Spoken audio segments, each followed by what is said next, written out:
นี่อันนี้ปลาดุกพันธุ์เลี้ยงมาได้3 เดือนแล้วตัวซ้ำดำผ้านี่แหละ5 ตัวโลปลาดุกพันธุ์อ่างนี่นะอยู่ลาบ่มีเห็ดเลี้ยงไปสิละนี่กบมาอยากกินกบสั่งเอา3 ตัวโล2 ตัวโลก็มีแซ่บๆเลี้ยงเป็นธรรมชาติมีผักกูดทุกอย่างอยู่นี่เบิดผักกูดนี่ผัดเผ็ดใส่กบใส่ผักกูดพร้อมตัวนี้รุ่นที่2ตัวนี้นะรุ่นที่2นี่เลี้ยงมาได้2 เดือนแล้วเอามาเลี้ยง200 ตัวอีกเดือนเดียวก็กินได้แล้วนี่มีก้อนหินใหญ่ธรรมชาติไปจะกินกะเพรากบสั่งเอาได้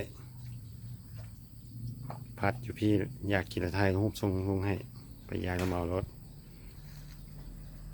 อยู่เมืองปากลายเด้อบ้านสยามมงคลเอาได้เลย